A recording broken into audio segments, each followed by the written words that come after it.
الحمد لله نحمده ونستعينه ونستغفره ونؤمن به ونتوكل عليه ونعوذ بالله من شرور أنفسنا ومن سيئات أعمالنا من يهده الله فلا مضل له ومن يضلله فلا هادي له ونشهد أن لا إله إلا الله وحده لا شريك له ونشهد أن سيدنا ومولانا محمدا عبده ورسوله صلى الله تعالى عليه وعلى آله وأصحابه وأزواجه وذرياته وبارك وسلم تسليما كثيرا كثيرا أما بعد فقد قال الله تبارك وتعالى في كتابه العظيم ألا له الخلق والأمر.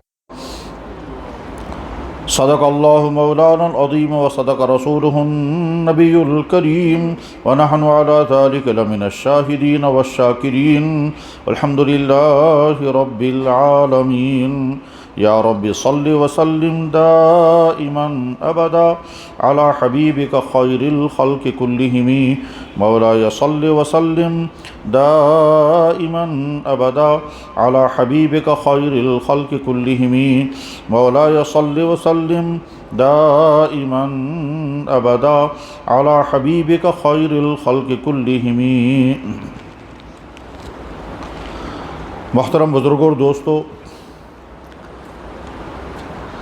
دین کی بات کرنی ہو یا دین کے علاوہ کسی دوسرے موضوع سے متعلق بات کرنے کا ایک طریقہ یہ ہے کہ پہلے آدمی مثال بیان کرتا ہے اور اس کے بعد وہ بات سمجھانے کی کوشش کرتا ہے.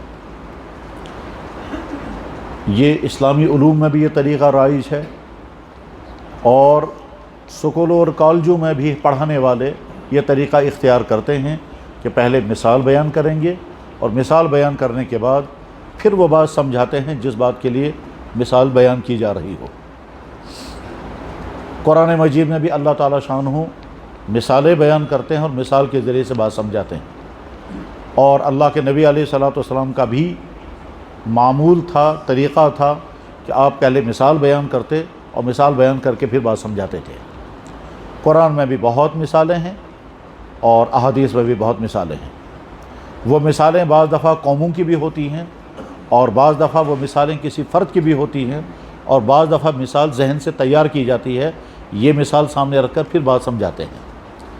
غرض یہ کہ یہ رائج ہے اور مفید ہے، بلکہ بعض دفعہ براہ راست بات سمجھانے سے اس طرح بات سمجھ میں نہیں آتی جس طرح سے مثال کے ذریعے سے بات سمجھانے سے سمجھ میں آتی ہے.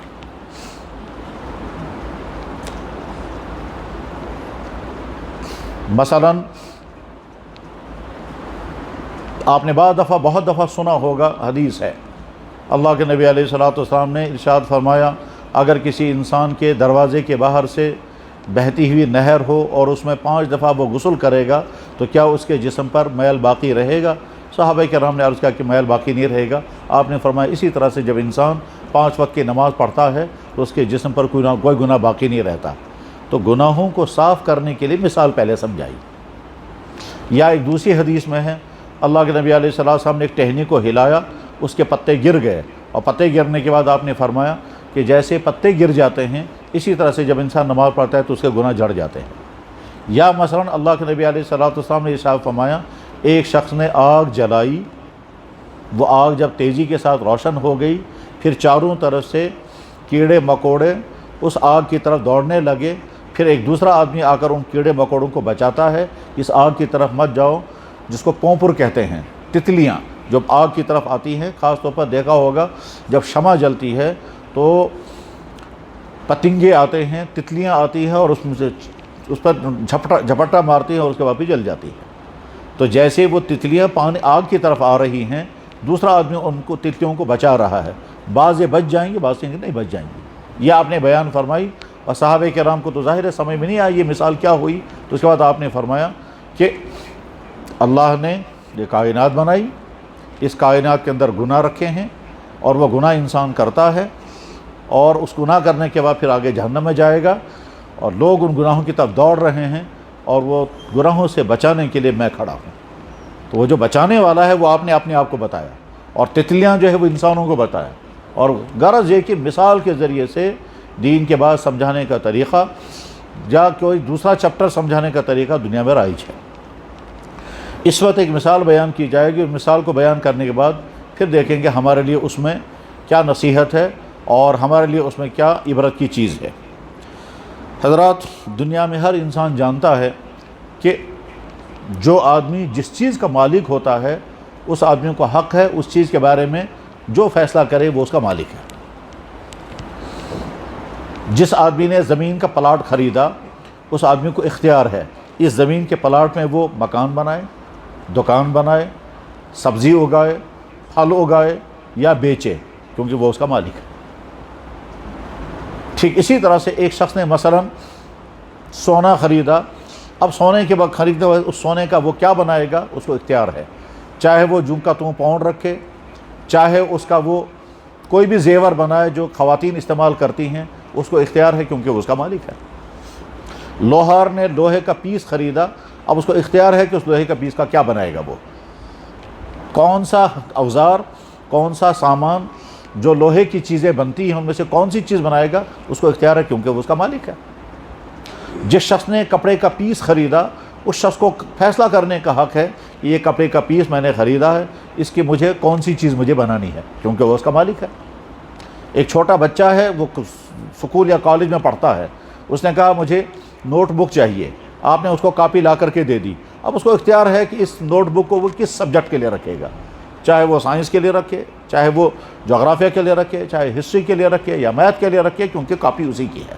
طریقہ بالکل واضح ہے کہ جو انسان جس چیز کا مالک ہوتا ہے اس چیز کے بارے میں فیصلہ کرنے کا اختیار اور حق اسی کو ہوتا ہے، اور جب وہ فیصلہ کرتا ہے تو کسی کو اعتراض کرنے کا حق نہیں ہے۔ مثلا فرض کرتے ہیں ایک شخص نے زمین کا ایک پلاٹ خریدا اور اس نے پہلے تو ارادہ کیا کہ میں مکان بناؤں گا، بعد میں سوچا کہ نہیں اب مکان نہیں بناؤں گا، میں اس کو بیچوں گا۔ وہ مکان بنانے کا فیصلہ کرے گا تو ہم کو اعتراض کرنے کا حق نہیں، اور بیچنے کا فیصلہ کرے گا تب بھی ہم کو اعتراض کرنے کا حق نہیں کیونکہ وہ مالک ہے۔ مان لیجیے اس نے بیچنے کا ارادہ کر لیا، خریدار ڈھونڈا گیا، لیکن بعد میں اس کو مناسب نہیں لگا اور اس کے بعد اس نے ڈیسائیڈ کیا کہ نہیں اب میں یہاں دکان بناؤں گا، تو اس پہ بھی کوئی اعتراض نہیں کر سکتا کیونکہ وہ اس کا مالک ہے۔ مالک ہونے کے معنی ہی یہ ہے کہ آپ کو کلی تصرفات کرنے کا حق ہے، آپ ہولی سولی حق کو جو کہ چاہیں کر سکتے ہیں کیونکہ آپ اس کے مالک ہیں۔ مالک ہونے کے معنی یہ ہے جس آدمی کی جیب میں پیسہ ہے اس پیسے سے جو چاہے وہ کر سکتا ہے کیونکہ وہ اس کا مالک ہے۔ حضرات، یہ جو چند مثالیں چھوٹی موٹی بیان کی جا رہی ہیں، ان تمام مثالوں کو ذہن میں رکھ کر اب غور کریں۔ یہ کائنات خود نہیں بنی، نہ بن سکتی ہے، نہ ممکن ہے دنیا میں کوئی چیز خود بنے، اور اگر کسی آدمی کے ذہن میں یہ احمقانہ خیال، یہ جاہلانہ بیوقوفی کا خیال آتا ہو یہ کائنات خود بخود بنی ہے، جیسے دنیا کے بہت سارے لوگ کہتے ہیں، تو اس سے بڑی بیوقوفی دنیا میں کوئی نہیں ہے، کیونکہ دنیا کی کوئی چیز خود نہیں ہوا کرتی، کوئی چیز خود نہیں ہوا کرتے تو ساری کائنات خود کیسے بنے گی؟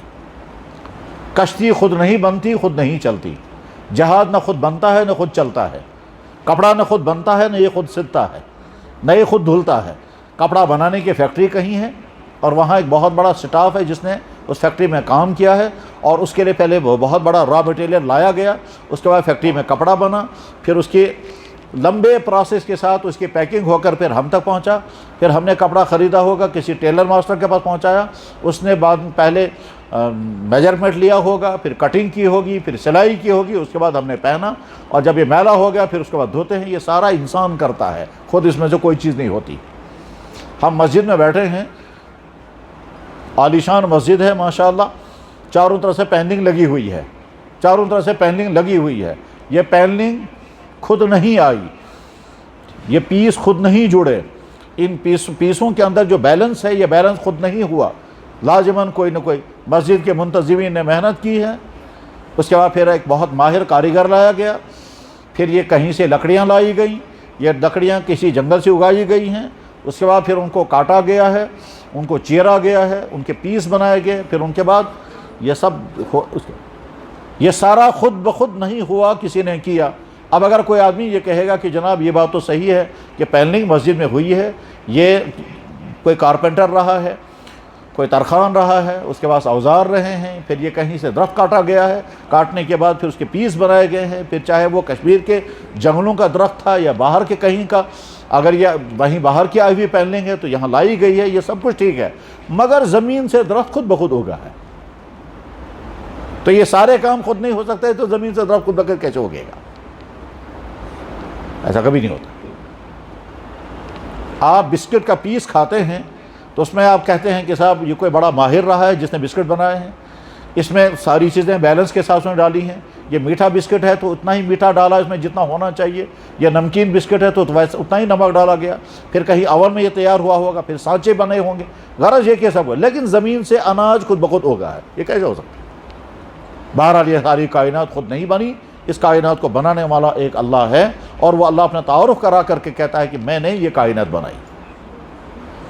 ذالکم اللہ ربکم خالق کل شیء، تمہارا رب یہی ہے جس نے ہر چیز کو پیدا کیا۔ نحن خلقناکم فلولا تصدقون، ہم نے ہی تم کو پیدا کیا، تم تسلیم کیوں نہیں کرتے؟ اور اللہ اپنا تعارف کراتے ہوئے کہتے ہیں کہ تمہیں جو کچھ چاہیے تھا، تمہیں معلوم نہیں تھا تمہیں کیا چاہیے، تمہارے مانگے بغیر، تمہاری چاہت کے بغیر، تمہارے طلب کے بغیر میں نے وہ ساری چیزیں تم کو عطا کر دی ہیں جن جن چیزوں کی تمہیں ضرورت تھی۔ ظاہر ہے انسان کو نہیں معلوم تھا کہ دنیا میں جا کر مجھے دیکھنے کے لیے آنکھ ہونی چاہیے، سننے کے لیے کان ہونے چاہیے، چلنے کے لیے پاؤں ہونے چاہیے، کھجلانے کے لیے ناخن ہونے چاہیے، یہ بھی نہیں معلوم تھا انسان کو۔ کھجلانے کے لیے ناخن ہونے چاہیے، سوچنے کے لیے دماغ اور میموری سسٹم ہونا چاہیے۔ یہ باڈی کے اندر جو کچھ بھی اللہ نے رکھا ہے یہ سب اللہ نے اپنی قدرت سے رکھا ہے۔ جس اللہ نے انسان کو پیدا کیا اسے معلوم تھا اس دنیا میں انسان کے لیے کن کن چیزوں کی ضرورت ہے، وہ ساری چیزیں مہیا کر دی ہیں انسان کو۔ پھر زندگی گزارنے کے لیے باہر جو کچھ ہونا چاہیے تھا وہ سارا مہیا کر دیا۔ مثلا انسان زندگی نہیں گزار سکتا تب تک جب تک ہوا نہ ہو، اور ہوا نہیں آکسیجن، کیونکہ انسان کے لیے آکسیجن چاہیے، درختوں کے لیے کاربن ڈائی آکسائڈ چاہیے، وہ گیس بھی بہت زیادہ ضروری ہے، اس کے بغیر جی نہیں سکیں گے، یہ بھی بہت زیادہ ضروری سے بغیر جی نہیں سکیں گے، اور اس کو بیلنس کرنا ہے۔ اب یہ آکسیجن کیسے بنتی ہے یہ تو سائنس پڑھنے والے بتائیں گے کیسے بنتی ہے۔ ہم نے بھی جب بھی پڑھا تو حیران ہوتا ہے آدمی کہ اللہ تعالیٰ شاہ نے کیسے نظام بنایا ہے، آکسیجن کیسے بنتی ہے، کاربن ڈائی آکسائڈ کیسے بنتی ہے، مونو آکسائڈ کیسے بنتی ہے، پھر وہ بن کر کے پھر بیلنس کیسا رہتا ہے اس میں، اور امبیلنس ہو جائے تو اس وقت کیا ہوتا ہے دنیا میں جس کی وجہ سے اس کو بعد میں پھر بیلنس کیا جاتا ہے۔ یہ سب کچھ کوئی کرنے والا کر رہا ہے۔ تو انسان کو زندہ رہنے کے لیے ہوا چاہیے، اللہ نے ہوا رکھی، اور اتنی رکھی جتنی چاہیے، اس سے زیادہ ہو جائے گی تو انسان جی نہیں پائیں گے، اور کم ہو جائے گی تب بھی جی نہیں پائیں گے۔ پھر یہ ہوا انسان کو مہیا رہنی چاہیے ہر وقت، اس کے لیے نہ کوئی سلنڈر لگانا ہے، کچھ بھی نہیں کرنا ہے، سب کو معلوم ہے جب آکسیجن کی لیول کم ہو جاتی ہے اور بعد میں انسانوں کو بنا ہوا سلنڈر لگانا پڑتا ہے تب سمجھ میں آتا ہے کہ خدا کا بنایا ہوا سسٹم جب کام کر رہا تھا تو کبھی زبان سے شکر بھی نہیں پڑا۔ کبھی کبھی ہسپتالوں میں جا کر جب آپ بھی دیکھتے ہیں نا ڈائلیسس ہو رہی ہے، اور ڈائلیسس جب ہو رہی ہے اس وقت خیال آتا ہے کہ اللہ کا بنا ہوا گردہ ساری زندگی کام کر رہا ہے، اور جب وہ گردہ فیل ہو گیا اور اب انسان کی بنائی ہوئی مشین 4 گھنٹے کی ڈائلیسس کے بعد جب پیشنٹ کو گھر لاتے ہیں تو ایگزاسٹ ہو چکا ہوتا ہے، اور اس کے بعد پھر 3-4 دن کے بعد پھر نئی ڈائلیسس کرنے کے لیے پہنچنا پڑتا ہے۔ اب تو سمجھ میں آنا چاہیے نا کہ اللہ کا گردہ کتنا کام کرتا ہے، اور ہے کتنا ٹھولس برابر، تو ٹھولس برابر جو گرد اور وہ کتنا کام کتنی، یہ اللہ کا بنایا ہوا گردہ کام کر رہا ہے۔ اس گردے میں نہ کوئی انرجی پہنچانی، کچھ بھی نہیں، وہ خود بخود اپنا کام، لیکن جب وہ فیل ہو جاتا ہے تو پھر آدمی کا انجام کیا ہوتا ہے۔ بہرحال یہ ساری کائنات اللہ نے بنائی، اور اس کائنات میں انسان کے لیے کیا کیا چیزیں ہونی چاہیے وہ ساری اللہ نے انسان کے لیے مہیا کر دی ہیں، باہر بھی اور اندر بھی۔ انسان ہوا کے بغیر جی نہیں سکتا، اللہ نے انسان کے لیے ہوا کا پورا انتظام کیا، اور اس ہوا کو استعمال کرنے کے لیے خود کچھ بھی نہیں کرنا، یہاں تک کہ ارادہ بھی نہیں کرنا ہے۔ پانی پینے کے لیے تو اٹھنا پڑے گا، گلاس میں پانی لینا پڑے گا، لیکن ہوا لینے کے لیے تو کچھ بھی نہیں کرنا ہے۔ یہاں تک کہ انسان نیند میں بھی ہوا لے رہا ہے، اور نیند میں ہوا لے رہا ہے اس طرح سے کہ اگر سر کے اوپر سے کپڑا ڈالا ہوا ہے، کمرے بھی بند ہیں، بلکہ سردیوں میں جب چلے کلان ہوتا ہے چاروں طرف سے کھڑکیاں بھی بند ہوتی ہیں، باہر انسان پالیتھین بھی لگا کر کے رکھتا ہے، دروازے بھی بند کیے ہوئے ہیں، باہر سے کہیں سے بھی ہوا اندر نہیں آنی چاہیے کیونکہ ٹھنڈی ہوا ہے، اس کے باوجود بھی کمرے کے اندر آکسیجن کی اتنی مقدار آ چکی ہوتی ہے جو صبح تک اس کمرے کے رہنے والے تمام انسانوں کی ضرورت پوری کرے۔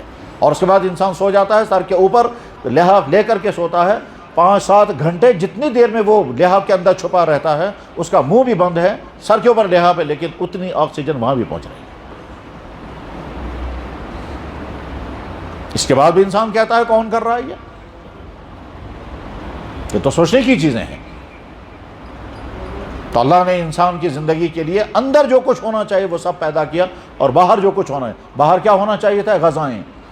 اب انسان کی باڈی کو جس طرح کی غذاؤں کی ضرورت ہے، ان غذاؤں کے اندر وہ ساری چیزیں اللہ نے رکھی ہیں۔ انسان کی باڈی کو کیلشیم کی ضرورت ہے، آئرن کی ضرورت ہے، فاسفورس کی ضرورت ہے، میگنیشیم کی ضرورت ہے، پوٹاشیم کی ضرورت ہے، وٹامنس کی ضرورتیں ہیں، اور کیا کیا ضرورتیں ہیں جو ہم سائنس میں یا میڈیکل سائنس میں جا کر پڑھتے ہیں، وہ ساری چیزیں اللہ نے تمام غذاؤں میں رکھی ہیں۔ پڑھتے ہیں ہم گوشت کے اندر کیا کیا وٹامن ہے، دودھ کے اندر، انڈوں کے اندر، پھلوں کے اندر، ڈرائی فروٹ کے اندر، سبزیوں کے اندر، دالوں کے اندر، کس کے اندر کیا کیا، وہ تو اللہ ہی نے تو رکھا ہے، وہ کہ تمہاری باڈی کو جن جن چیزوں کی ضرورت ہے وہ ساری میں نے مہیا رکھی ہے۔ سردیوں میں تمہاری باڈی کو جن چیزوں کی ضرورت ہے، سبزیاں سردیوں میں ویسی ہی قسم کی آئیں گی، گرمیوں میں بھی جن چیزیں کو، ہندوان کون سے زمانے میں زیادہ ہوتا ہے کہ گرمیوں میں؟ تربوز کون سے زمانے میں زیادہ ہوتا ہے کہ گرمیوں میں؟ کھیرا کون سے زمانے میں زیادہ ہوتا ہے؟ گرمیوں میں، کیونکہ ان کے اندر واٹر لیول بہت زیادہ ہے، اور گرمیوں میں انسان کو پانی، ہوا کی، واٹر کی ضرورت ہے۔ ہر موسم کے اندر جیسی جیسی چیزوں کی ضرورت ہے اللہ تعالیٰ ویسے ویسے، اور اس کے بعد پھر انسان کی باڈی کو بھی اللہ نے ویسا ہی بنایا۔ کیسا بنایا؟ جس موسم میں تم جہاں رہو گے اس موسم کے ساتھ تمہاری باڈی جو ہے وہ ایڈجسٹ کر لے گی، اور اس کے بعد پھر وہاں زندگی گزار سکو گے۔ ہم یہاں چلے کلام کی سخت سردیوں میں -8، 5، 8، 10 تک برداشت کر لیتے ہیں، ٹھیک۔ ہم یہ بھی سنتے ہیں فلاں علاقے میں صرف 10 جو ہے مائنس نہیں ہوا پھر بھی لوگ وہاں مر گئے۔ یہاں کے انسانوں کے اندر اللہ نے قوت برداشت اتنی مہیا کر دی ہے جو یہاں کی سردیاں برداشت کرتے ہیں۔ یہاں ذرا سی گرمی ہو جاتی ہے 34-35 ڈگری، لوگ شور مچا دیتے ہیں، گرم کو وارے آزاد، گرم کو وارے آزاد، اور جہاں 50 ڈگری کی گرمی ہے وہاں کچھ نہیں ہوتا، وہاں لوگ جی رہے ہیں۔ سردیاں آئیں گی اپنے وقت پر آئیں گی اور اس کے اپنے فائدے ہوں گے، گرمیاں آئیں گی اپنے وقت پر آئیں گے، اس کے اپنے فائدے ہوں گے۔ غرض یہ کہ اللہ نے ساری کائنات بنائی، اس کائنات کا سارا نظام وہ چلا رہے ہیں، روشنی کتنی ہونی چاہیے وہ مہیا کر دی ہے، موسم سرد اور گرم کتنا ہونا چاہیے اس کے لیے، اور اس کے لیے پورا سولر سسٹم کام کر رہا ہے۔ یہ ساری کائنات اللہ نے بنائی۔ اس کائنات کی کوئی چیز خود نہیں بنی، تمام جانور اللہ نے پیدا کیا اور انسانوں کے کام آ رہے ہیں۔ قرآن میں اللہ تعالیٰ کہتے ہیں یہ سارے جانور میں نے اپنے ہاتھوں سے پیدا کیے ہیں اور تمہارے کام آ رہے ہیں۔ زمین سے اگنے والی تمام چیزیں اللہ پیدا کر رہے اور کہہ رہے ہیں کہ میں نے تمہاری یہ ساری چیزیں، وَآیَةٌ لَهُمُ الْأَرْضُ الْمَيْتَةُ أَحْيَيْنَاهَا وَأَخْرَجْنَا مِنْهَا حَبًّا فَمِنْهُ يَأْكُلُونَ، یہ زمین سے میں طرح طرح کی چیزیں نکالتا ہوں تمہارے لیے، بعد میں تم کھاتے ہو۔ میں آسمان سے پانی برساتا ہوں، اس کو زمین میں سٹاک کرتا ہوں، پھر زمین سے طرح طرح کی چیزیں اگاتا ہوں، ان چیزوں میں سے دانے والے دانے تو تم کھاتے ہو، گھاس تمہارے جانور کھاتے ہیں۔ اولم یروا انا نسوق الماء الى الارض الجرز فنخرج به زرعا تاكل منه انعام وانفسهم، تم غور نہیں کرتے میں پانی کیسے برساتا ہوں؟ قطروں قطروں کی شکل میں برساتا ہوں، اگر نالے کی شکل میں آئے گا تو جو نیچے آئے گا وہ مر جائے گا، تو قطروں کی شکل میں پانی زمین پر آتا ہے، پھر وہ پانی زمین پر آ کر اور پھر بھی سیدھے نہیں آتا ہے۔ اور اس میں بھی عجیب عجیب اللہ کی حکمتیں ہیں۔ بارش جہاں سے برس کر چلتی ہے وہاں سے جب قطرہ نیچے زمین کی طرف چلتا ہے تو اگر ہم سپیڈ کو ناپیں میتھمیٹکس کے اصولوں کے مطابق، اگر پانی کے قطرے کی رفتار کو دیکھیں اس کے بعد پھر زمین پر پہنچنے کی رفتار اس کی کتنی تیز ہو جانی چاہیے۔ اگر آپ ایک منزل سے ایک اینٹ زمین پر پھینکیں گے اس کی ایک رفتار ہوگی، لیکن دوسری منزل سے اگر پھینکیں گے اس کی رفتار تیز ہو جائے گی، 4 منزل سے پھینکیں گے اس کے بعد اس کی رفتار اس سے بھی تیز ہو جائے گی، اور اگر 10 منزل سے اینٹ زمین کی طرف چلے گی تو جس وقت وہ زمین کے قریب ہوگی اس کی رفتار 10 گنا زیادہ ہو چکی ہوگی۔ میں تو سب لوگوں نے پڑھا ہے۔ بس ٹھیک اسی طرح سے بارش کا قطرہ جہاں سے چلتا ہے اس قطرے کی رفتار زمین پر پہنچتے وقت کتنی ہو جانی چاہیے کہ جتنی گولی کی رفتار ہے اتنی تیز ہو جانی چاہیے قطرے کی رفتار، مگر اللہ تعالیٰ شانوں نے فضا کے اندر سپیڈ بریکر رکھے ہیں جس کی وجہ سے وہ پانی کا قطرہ اپنی رفتار کو روک روک کر کے آتا ہے، جب زمین پر گرتا ہے تو کچھ بھی نہیں ہوتا۔ آج تک کوئی انسان نہیں کہے گا پانی کا قطرہ مجھے لگا اور زخم ہو گیا، حالانکہ گولی جب لگے گی تو زخم ہو جائے گا۔ تو گولی کی رفتار جتنی ہوتی ہے 500 کلومیٹر فی گھنٹے کی رفتار ہوتی ہے عام طور پر گولی کی، وہ رفتار قطرے کی بن جانی چاہیے مگر نہیں بنتی ہے کیونکہ اللہ اس کو کنٹرول کرتے ہیں۔ اور اگر نہیں کریں گے تو زمین پر نہ انسان بچیں گے، نہ جانور بچیں گے، نہ کیڑے مکوڑے، نہ درخت، نہ فصلیں، کچھ بھی نہیں بچیں گے۔ اس طرح سے پانی، پھر زمین میں پانی سٹا کر کے پھر اس میں سے طرح طرح کی چیزیں اگاتے ہیں۔ یہ سارا کیا بیان ہو رہا ہے؟ بیان یہ ہو رہا ہے اس کائنات میں اللہ نے سب کچھ پیدا کیا انسانوں کے لیے۔ اب اللہ تعالیٰ کہتے ہیں میں اس کا خالق ہوں، زمین کا مالک میں، تمہارا مالک میں، جانور میں نے تمہارے لیے پیدا کیے، رات اور دن میں پیدا کرتا ہوں۔ خالق کل شیء، ہر چیز کا میں پیدا کرنے والا ہوں۔ اور اس کے ساتھ ہی اللہ تعالیٰ یہ بھی کہتے ہیں میری طاقتوں کی کوئی حد نہیں اور میری قدرتوں کی بھی کوئی حد نہیں، میں جب چاہوں گا جس طرح چاہوں گا جو کہوں گا کر سکتا ہوں، جب چاہوں گا جو چاہوں گا جس طرح چاہوں گا کر سکتا ہوں۔ اس کے لیے عجیب عجیب مثالیں قرآن میں بیان کرتے ہیں، اللہ اپنی قدرتوں کے نظارے دکھاتے ہیں میں کیا کیا کر سکتا ہوں۔ کیا بیان فرمایا؟ فرمایا موسیٰ علیہ السلام، فرعون کو پتہ چلا کہ یہودیوں میں ایک لڑکا پیدا ہوگا جو میرے لیے زوال کا ذریعہ بنے گا۔ فرعون نے میٹنگ بلائی اور کہا بھائی کیسے کریں گے؟ وہ سنا کہ ایک بچہ پیدا ہونے والا ہے جو میرے لیے زوال کا ذریعہ بنے گا، تو اس بچے کو روکنا ہے کسی طرح سے۔ اب آج کا زمانہ ہوتا تو نسبندی کرا دیتے، لیکن وہ تو نسبندی کا زمانہ تھا نہیں، اس لیے وہ نسبندی تو نہیں کرا سکا، البتہ نگرانی شروع کرا دی، جس گھر کے اندر لڑکا پیدا ہوگا اس کو مار دو۔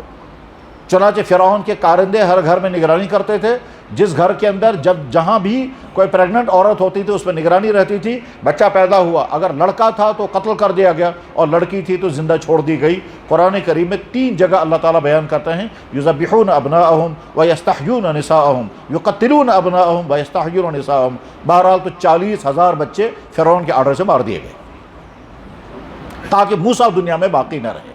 اب موسیٰ علیہ السلام بھی پیدا ہو گئے اپنی ماں کے گھر، پیدا ہو گئے تو والدہ پریشان ہو گئی، اب کیا ہوگا؟ کیونکہ پولیس کے وہ جو ہے فرعون کے کارندے آئیں گے اور میرا بچہ چھین کر مار دیں گے۔ تو اللہ تعالیٰ فرماتے ہیں میں نے پھر موسیٰ کی والدہ کے دل میں وحی ڈال دی، ہم نے وحی کی اس پر۔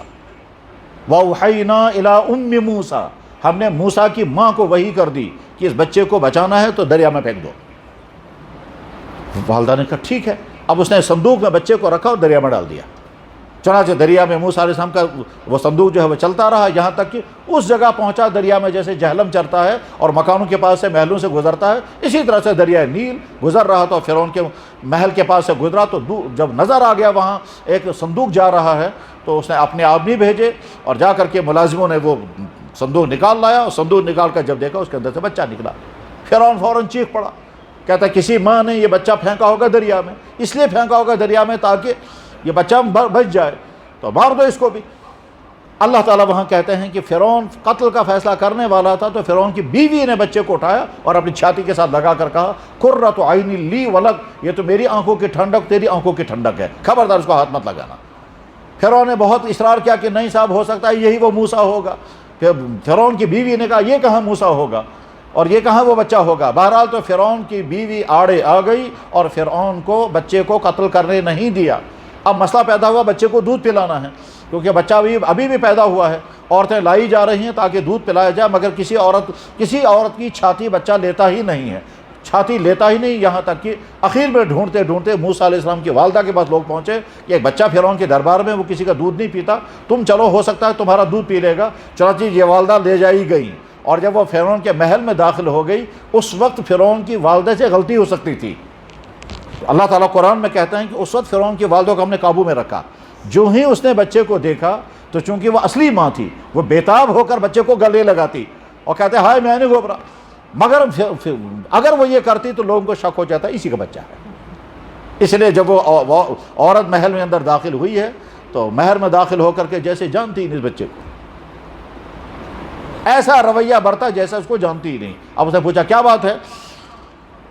کہا یہ بچہ دودھ کسی کا پیتا ہی نہیں ہے۔ موسیٰ علیہ السلام کو اس عورت نے اٹھایا، چونکہ وہ والدہ تھی، اس نے بچے نے فوراً اس کا دودھ پینا شروع کر دیا۔ بعض فرعون نے کہا یہ بچہ تمہارے حوالے کیا جا رہا ہے، اس کی حفاظت کرنا، اس کو کوئی تکلیف نہیں پہنچنی چاہیے، ساری ضرورتیں پوری کرنی چاہیے۔ اب والدہ بچے کو لے کر واپس آ رہی ہے۔ اللہ تعالیٰ کہتے ہیں میں یہ کر سکتا ہوں،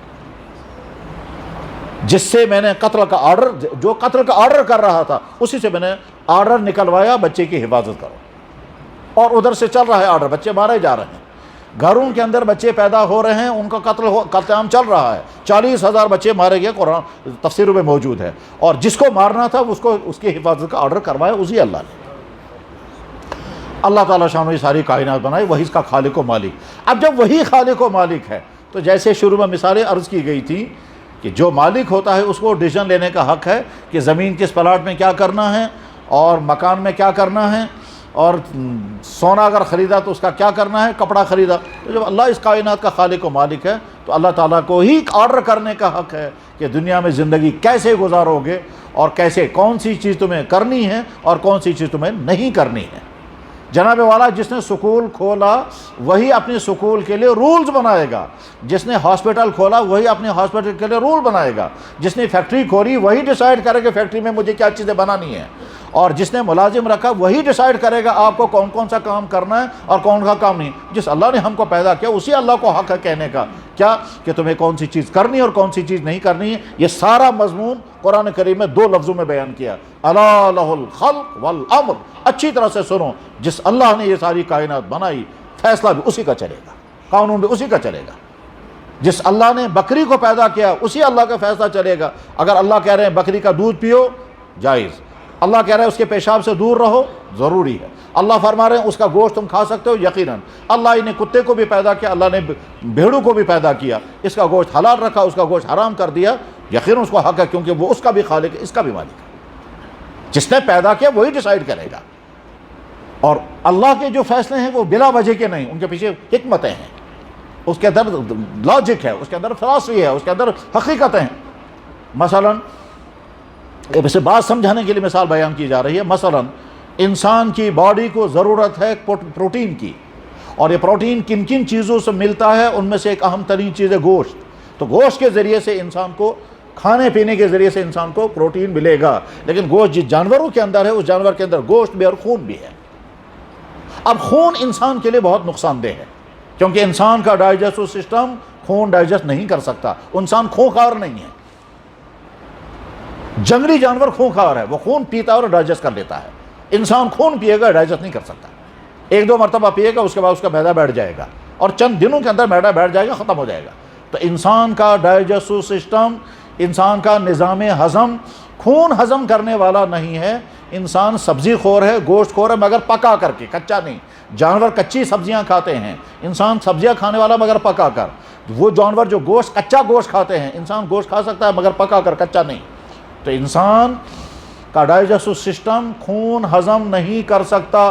اب اس جانور کے اندر گوشت بھی ہے اور خون بھی ہے، تب اللہ نے خون کو الگ کرنے کا اور گوشت کو الگ کرنے کا نظام سمجھایا۔ کیا؟ تو ذبح کر کے تم خون سارا الگ کر دو گے اور یہ الگ کر دو گے۔ ایک بار تو جرمنی میں سیمینار ہوا سلاٹنگ پر، ذبح کرنے کا طریقہ، دنیا میں کون کون سا طریقہ ذبح کرنے کا ہے اور ذبح کرنے کا سب سے بہتر طریقہ کون سا ہے، اس پر سیمینار ہے جرمنی میں۔ مسلمان ایک ہے وہاں، باقی تمام غیر مسلم دوسری قوموں کے لوگ ہیں۔ اب وہاں ذبح کرنے کی دنیا میں جتنے طریقے ہیں ان تمام طریقوں پر غور ہوتا رہا، پیپر پڑھے جاتے رہے، 3 دن تک ڈسکشن ہوتا رہا۔ 3 دن کے بعد اچھا زیادہ تر لوگ کیا کہتے تھے، سب سے بہترین طریقہ یہ ہے کہ جانور کو پہلے بے ہوش کیا جائے، اس کے بعد اس سے ذبح کرنا چاہیے۔ اس سے جانور کو تکلیف نہیں ہوگی، وہ تڑپے گا نہیں، اس کو دکھ نہیں ہوگا، اور یہ جو جانور تڑپتا ہے اور گلا کاٹنے کی وجہ سے بیقرار ہوتا ہے اور ترس آتا ہے، اس سے بچ جائیں گے، کیونکہ وہ جب پہلے بے ہوش کر دیا گیا اس کے بعد اس کو جب گلا کاٹیں گے وہ تڑپے گا ہی نہیں۔ یہ سب سے بہتر طریقہ یورپ کے تمام ملکوں میں یہی چل رہا ہے، اور یہاں بھی لوگ یہی سمجھاتے تھے یہی طریقہ زیادہ بہتر ہے۔ ہماری عقل بھی یہی کہتی ہے کہ ہاں ایسا ہی ہونا چاہیے کہ جانور کو پہلے دوائی کھلا دو، یا اس کو انجیکشن کر دو، یا اسٹیم کے ذریعے اس کو بے ہوش کر دو، یا گیس ڈال کر کے، کمرے میں گیس ڈالنی ہے، گیس کے بعد آدھے گھنٹے کے اندر سارے جانور بے ہوش ہو جائیں گے، اس کے بعد سب کے گلے کاٹو گے، بہت اچھا۔ لیکن جب سیمینار چلتا رہا اور اس کے بعد پھر اسلام کا طریقہ بیان کرنے والے نے بیان کیا، ڈاکٹر حازم تھے مصر کے، ایجپٹ کے، اس نے اسلام کا طریقہ بیان کیا۔ 3 دن کے ڈسکشن کے بعد اس کے جو پریزیڈنٹ صاحب تھے وہاں، اس کے پورے کا جو خلاصہ انہوں نے نکالا، جو اس کے ذمہ دار تھے، اس نے کیا کہا 3 دن کے بعد، اس نے کہا میں بہت خوشی کے ساتھ، بہت تعجب کے ساتھ یہ اعلان کر رہا ہوں کہ ذبح کرنے کا سب سے بہترین طریقہ اسلام کا ہے۔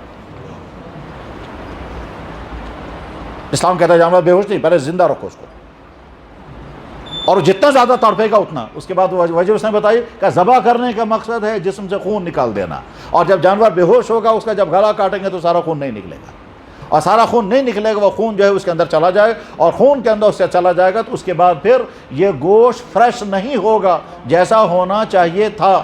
تو غرض یہ کہ جس اللہ نے یہ کائنات بنائی ہے اسی اللہ کو کہنے کا حق ہے کہ اس دنیا میں زندگی کیسے گزارو گے، اور زندگی گزارنے کے لیے اس نے کچھ چیزیں لازم کی ہیں اور کچھ چیزیں بین کر دی ہیں۔ جو چیزیں بین کر دی ہیں وہ انسانوں کے لیے نقصان پہنچانے والی تھی، اس لیے وہ بین کر دی گئی، اور جو چیزیں انسان کے لیے فائدہ مند تھی وہ انسانوں کے لیے لازم کر دی گئی۔ بس یہی ہے اسلام ہے۔ اسلام نام ہے کس چیز کا؟ کہ یہ کائنات خود نہیں بنی. اسلام نام ہے اس چیز کا کہ کائنات کا خالق و مالک ایک اللہ ہے. اس اللہ نے اپنا سارا تعارف خود کرایا میں کیا ہوں، اور میری قدرتیں کیا ہیں، میری حکمتیں کیا ہیں، میری رحمتیں کیا ہیں، اور تم کو میں نے کیا کیا دیا اور کیا کیا تمہارے لیے ہونا چاہیے تو سارا میں نے کیسے مہیا کیا تمہارے لیے. وہ سب کچھ تمہارے لیے میں نے مہیا کہ میں ہی تمہارا خالق اور مالک ہوں. اور یہ ساری کائنات چونکہ میں نے بنائی، اس لیے میں فیصلہ کروں گا کون سی چیز تمہارے لیے فائدہ مند ہے اور کون سی چیز تمہارے لیے نقصان دہ ہے. میں خالق و مالک ہوں، میں تمہارا فیصلہ کرتا ہوں. اسی اللہ نے طے کر دیا. کیسا؟ مرد کے اندر عورتوں کی طرف رجحان ہے، یہ اللہ نے رکھا انسانوں کے اندر. ساتھ میں اسی اللہ نے طے کر دیا کہ اس رجحان کو تم پورا کرو گے نکاح کے ذریعے. اور اگر ایک نکاح سے تمہاری ضرورت پوری نہ ہو تو 2 کرو، 3 کرو یا 4، مگر بدکاری مت کرنا، غلط کاری مت کرنا. اس غلط کاری کے نقصانات تم کو سمجھ میں ابھی نہیں آئیں گے. تم کو وقتی طور پر تھوڑی دیر کا مزہ آئے گا، لیکن اس کے بعد آگے نتائج اس کیا نکلیں گے؟ تمہاری سوسائٹی ساری برباد ہو جائے گی. کیسے برباد ہوگی؟ اس لیے کہ کوئی نکاح کسی سے کرے گا نہیں. پھر تمہارا حال جانوروں جیسا ہو جائے گا. پیدا ہونے کے بعد اس کو کوئی پوچھنے والا نہیں ہوگا. جیسے جانور کو کوئی پوچھنے والا نہیں ہوتا ہے، اسی طرح سے انسانوں کو کوئی پوچھنے والا نہیں ہوگا. تو اس کے بعد پھر جب پوچھنے والا کوئی نہیں ہوگا، وہ کوئی نالیوں میں مرے گا، کوئی کہیں مرے گا. اس لیے زناکاری کو بین کر دیا گیا اور نکاح کو جائز کر دیا. اور نکاح میں فرمایا گیا چاہے تم 4 نکاح کرو مگر بدکاری مت کرنا. اب جو اللہ نے اس انسانوں کے لیے زندگی گزارنے کا جو نظام بنایا، اسی نظام کا نام اسلام ہے. اس اسلام میں عبادت بھی ہے، اس میں اخلاق بھی ہے، اس میں معاشرت بھی ہے، اس میں رہن سہن بھی ہے، اس میں بزنس بھی ہے، اس میں سب کچھ ہے. کوئی چیز ایسی نہیں ہے جو اسلام میں نہ ہو. یعنی اسلام فل مکمل مذہب ہے. اس میں ایسا نہیں ہے کہ صاحب جیسے باقی مذہب ہے مندر میں تھوڑی دیر کے لیے گئے، وہاں گھنٹی ونٹی بجا کر کے باہر نکل کے آگے کچھ بھی نہیں. یا مثلا چرچ میں تھوڑی دیر کے لیے گئے، وہاں کرسی پہ بیٹھ کر کے پرائر کر لیا اور اس کے بعد پھر روٹی کھا کر واپس نکل، مذہب ختم ہو گیا. نہیں، اسلام یہ کہتا ہے تمہاری زندگی کا کوئی عمل ایسا نہیں جس کے لیے تمہیں ہم سے گائیڈنس نہیں رہی ہوں گے. خود کچھ نہیں کر سکتے. تم پیدا ہو جاؤ گے اسی وقت ہمارا آرڈر آئے گا پہلے بچے کا اذان پڑھو. پیدا ہونے کے بعد دوسرے دن آرڈر آئے گا بچے کا ختنہ کرو. پیدا ہونے کے بعد تیسرے دن آرڈر آئے گا کہ بچے کے لیے تم اب عقیقہ کرو، اب اس کا نام رکھو. اور اس کے بعد پھر جو ہی بچہ بولنے کے قریب ہوگا تو تم کوشش یہ کرنا کہ سب سے پہلے بچے کی زبان سے اللہ نکلے. میں نے حدیث پڑھی، کوشش کریں جن کے نکاح نہیں ہوئے ہیں، جب تمہارا نکاح ہو جائے گا اور اللہ تم کو اولاد عطا کرے گا، اس کو کوشش کرنا اس بچے کی زبان سے سب سے پہلے اللہ آ جانا چاہیے. اگر اس بچے کی زبان سے سب سے پہلے اللہ آ گیا، یعنی اس بچے نے ابھی کچھ بھی نہیں بولا، سب سے پہلے اس کی زبان پر اگر اللہ آ گیا تو اس کے ماں باپ کی مغفرت ہو جاتی. اور میں نے خود دیکھا کہ واقعاً بچے کی زبان ہم نے دیکھا، اور دیکھنا بھی چاہیے. ہسپتال میں جا کر بچے کو گود میں لیتے ہیں اذان پڑھنے کے لیے. آدھا گھنٹہ پہلے بچہ پیدا ہوا ہے، اس کے بعد اسے نہلا کر کے کپڑے پہنا کر جب جو ہی اللہ اکبر پڑھا اس نے فوراً آنکھ کھول دی. ہم نے خود دیکھا، بچے کو گود میں لیا، وہ رو رہا تھا، جو ہی کہا اللہ اکبر ایک دم چپ ہو گیا. اور ایک دم چپ ہونے کے بعد ایسا لگتا ہے جیسے توجہ کے ساتھ سن رہا ہے اور یہ اللہ اس کے اندر فیڈ ہو رہا ہے. اور جب یہ بولنے کے قریب ہوگا، جب سب سے پہلے بچے نے کہا اللہ، وہ آدھا کہے گا، اللہ کہے گا، تو بس آپ سمجھ جاؤ آپ کی مغفرت ہو گئی. اور یہ بولے گا تب جب اسی ماحول میں ہوگا. تو غرض یہ کہ پیدا ہونے سے لے کر موت تک ہر چیز کے بارے میں ہمارا اسلام ہم کو گائیڈ کرتا ہے، ہر جگہ. اس لیے ہر مسلمان کی ذمہ داری ہے کہ وہ یہ دیکھے کہ میں اس وقت کہاں ہوں، اس وقت میرے لیے آرڈر کیا ہے، کیا کرنا ہے اور کس چیز سے مجھے بچنا ہے. ایک آدمی اپنی دکان میں بیٹھا ہوا ہے. اسلام یہ کہتا ہے فراڈ مال مت بیچنا، ایکسپائر مال مت بیچنا، ملاوٹ کر کے مت بیچنا، غلط ریٹ مت لگانا، گندی چیزیں مت بیچنا جو انسانوں کو نقصان پہنچانے والی ہے، مثلا ڈرگز یا چرس اور اس طرح کی چیزیں، ان کا بزنس مت کرنا. کسٹمر کے ساتھ نرمی کا معاملہ کرنا، محبت کا معاملہ کرنا، جو چیز جس ریٹ کی ہے اسی ریٹ کی بیچنا، کسٹمر کے ناواقف ہونے کا فائدہ اٹھا کر کے ریٹ زیادہ مت لگانا. آیا اس کے لیے آرڈر. دوسرا آدمی دفتر میں ہے، اس کے لیے حکم ہے کہ دیکھو تم ملازم ہو، تم تنخواہ لے رہے ہو، چاہے تم پرائیویٹ ملازمت کر رہے ہو یا گورنمنٹ کی ملازمت کر رہے ہو یا کسی ڈپارٹمنٹ کی، تمہاری ڈیوٹی ہے، یہ تمہارا سارا ٹائم جو ہے اس کام کے لیے ہے. تم انسانوں سے فراڈ نہیں کرو گے، کرپشن نہیں کرو گے، رشوت نہیں لو گے، کام ڈیلے نہیں کرو گے، وقت برباد نہیں کرو گے، اور کام امانت داری کے ساتھ کرو گے. جو کام تمہارے حوالے کیا گیا اس کام میں ڈیلے نہیں کرو گے.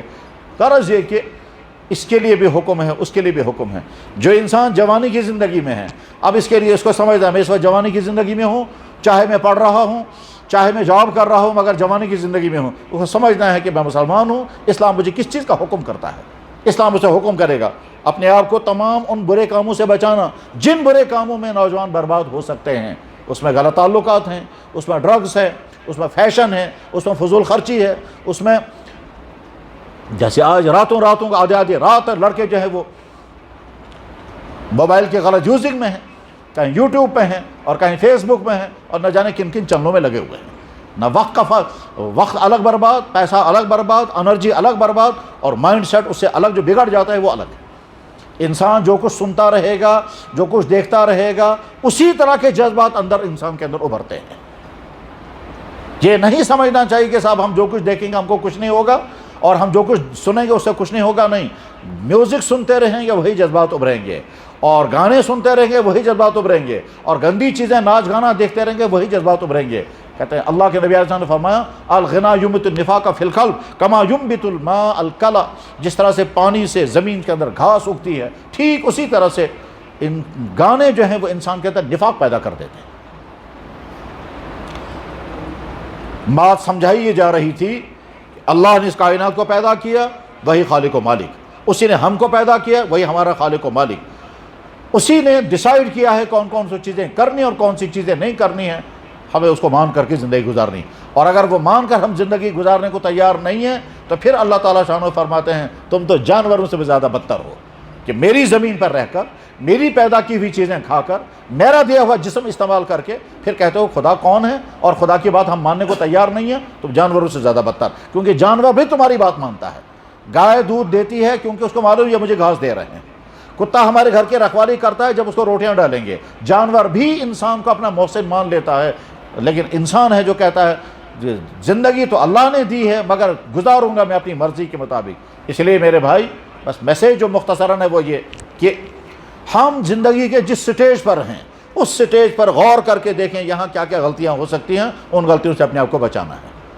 ہم جوانی میں ہوں، ہم ملازمت میں ہوں، ہم غیر شادی شدہ ہوں یا شادی شدہ ہوں، ہم دفتر میں ہوں یا ملازم ہوں یا ریٹائر ہو گئے ہوں، ہم جہاں زندگی کے جس سٹیج میں ہیں وہاں اچھی طرح سے دیکھیں ہم مسلمان ہیں، اور مسلمان ہونے کی حیثیت سے ہم کو سمجھنا ہے ہمارا رب ہم سے کیا مطالبہ کر رہا ہے اور ہمارا رب کن چیزوں سے ناراض ہوتا ہے، ہمارے رب نے ہمارے لیے کون سی چیزیں حرام کر دی ہیں اور ہمارے رب نے ہمارے لیے کون سی چیزیں لازم کر دی ہیں۔